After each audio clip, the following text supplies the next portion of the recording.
Next generation to next generation आपल्याकडे उपस्थित आहे. आणि अमोल आलबते आणि प्रतिभा आलबते यांची ही सौम्य मुलगी आहे. आणि श्रीकांतानंद महाराज आणि आनंद महाराजांचा विशेष आशीर्वाद तिला लाभलेला आहे.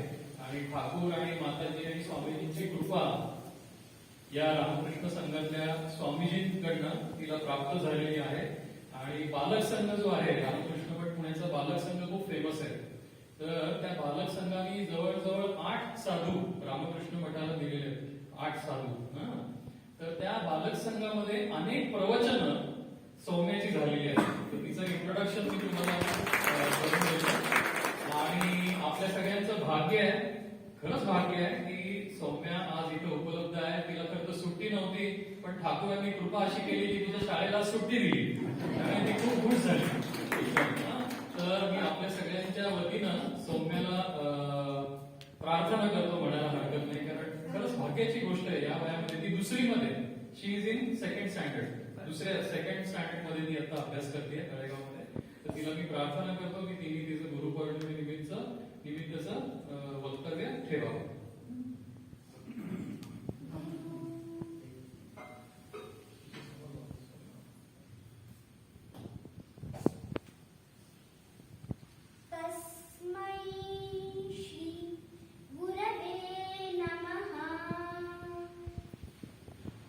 नमस्कार, मी सौम्या. आज आषाढ पौर्णिमा म्हणजे व्यास पौर्णिमा.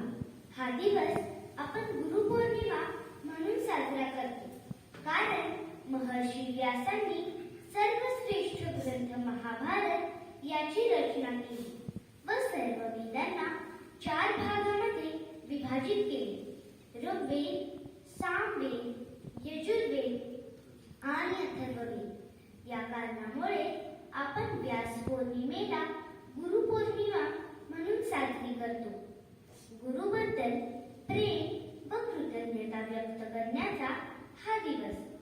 गुरु शब्दाचा अर्थ आहे जे आपल्या आयुष्यातील अज्ञानरूपी अंधकार दूर करतात त्यांना गुरु म्हणतात. ठाकूर म्हणत गुरु शिष्य परंपरा आपल्याकडे फार पूर्वीपासून चालत आलेली आहे. अशी आपल्या रामकृष्ण संघाची देखील गुरु शिष्य परंपरा चालत आलेली आहे. आपले गुरु श्री रामकृष्ण परमहंस आणि त्यांचे अंतरंगी 16 शिष्य.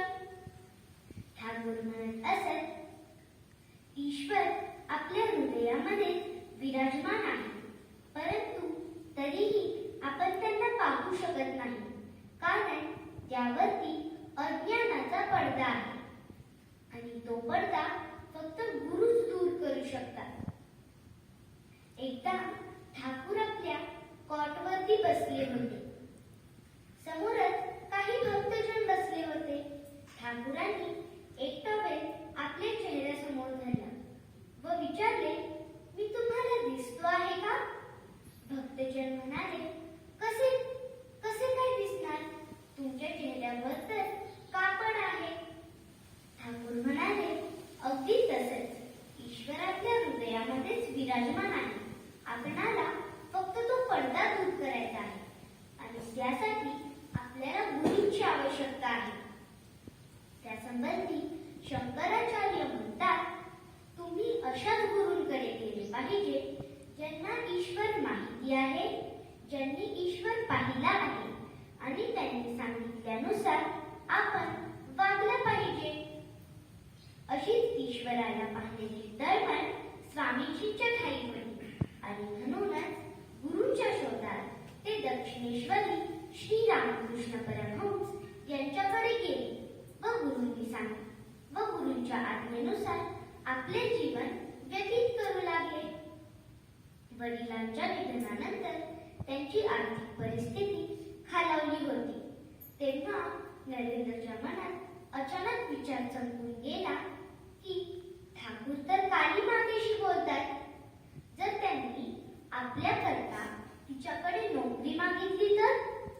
हा विचार मनात आल्याबरोबर ते ठाकूरांकडे गेले व त्यांना म्हणाले, तुम्ही काली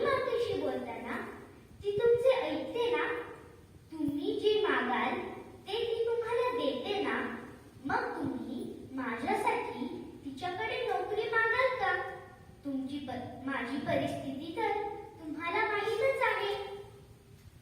जर तुम्ही माझ्यासाठी तिच्याकडे नोकरी मागितली तर ती मला अवश्य मिळेल. त्यावर हसून ठाकूर म्हणाले, हे बघ, मी मातेकडे असलं काही मागत नाही, परंतु ती काही माझी एकट्याचीच माता नाही, ती जगत माता आहे, तुझीही माता आहे. जर तू तिच्याकडे नोकरी मागितलीस तर ती तुला अवश्य देईल. ठाकूरांच्या सांगण्यावरून नरेंद्र देवी पुढे उभा राहिले. शांतपणे येणाऱ्या समयांच्या मंद प्रकाशात देवीची मूर्ती करुणामयी दिसत होती. अशा या वातावरणाचा एक वेगळाच परिणाम नरेंद्रच्या मनावर झाला. आणि म्हणून प्रत्यक्ष मागणी मागताना त्यांच्या तोंडून शब्द निघाले, हे माते, मला ज्ञान दे, विवेक दे आणि वैराग्य दे. एका भांडलेल्या मनस्थितीत नरेंद्र ठाकूरांजवळ आले. ठाकूरांनी विचारलं, काय काय मागितलंस देवीकडे? नरेंद्रनी झालेला प्रकार सांगितला. तेव्हा ठाकूर म्हणाले, अरे, तू तर अन्न वस्त्र मागण्यासाठी तिच्याकडे गेला होतास ना, आणि ते न मागताच परत आलास. जा, पुन्हा जा आणि हवं ते माग. पण दुसऱ्यांदाही तोच प्रकार घडला. जेव्हा ठाकूरांना हे सांगितल्यावर ते हसून म्हणाले, अरे, आपणाला काय मागायचे आहे ते सुद्धा तुझ्या नीट लक्षात राहत नाही. जा, नीट लक्षात ठेवून हवं ते माग. पण जेव्हा तिसऱ्यांदाही नरेंद्र माते पुढे गेले तेव्हा त्यांच्या तोंडून शब्द निघाले, हे माते, मला ज्ञान दे, विवेक दे आणि वैराग्य दे. मग नरेंद्रच्या लक्षात आले की हा सर्व प्रकार ठाकूरच करत आहे. तेव्हा ठाकूर नरेंद्रला समजावत म्हणाले, हे बघ नरे, जगन्मातेजवळ सांसारिक भौतिक गोष्टींची याचना करू नको, तर आध्यात्मिक गोष्टींची याचना कर. आणि तुझ्या कुटुंबाला अन्न वस्त्राची कधीही कमी पडणार नाही. आणि ठाकूरांनी सांगितलेल्या सूचनेनुसार स्वामीजींनी त्याचे आचरण केले. ठाकूरांचे आपल्या शिष्यांच्या आध्यात्मिक विकासाबरोबर सामाजिक विकासाकडेही बारकाईने लक्ष असत. ठाकूर म्हणत असत, तुम्ही भक्त व्हा, पण मूर्ख होऊ नका. एकदा योगी महाराज कढई घेण्यासाठी बाजारात गेले.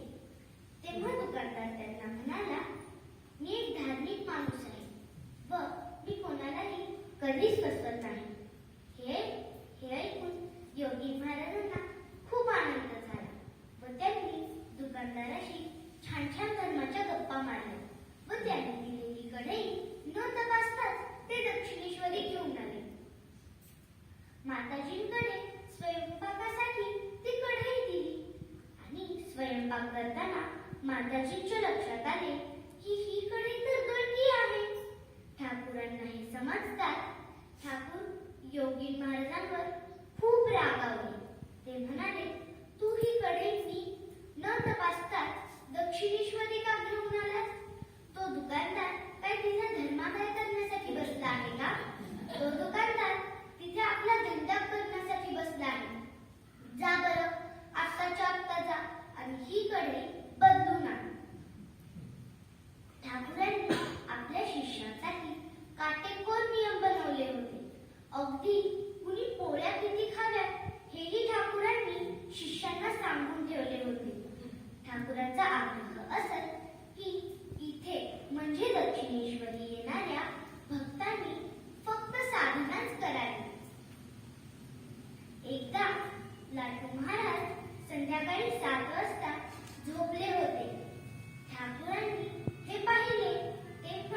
अशा प्रकारे सर्व शिष्यांनी गुरु आज्ञेचे पालन करून सर्वांसमोर एक उच्च आदर्श ठेवला व त्याचेच अनुसरण करून आज जगातील सर्व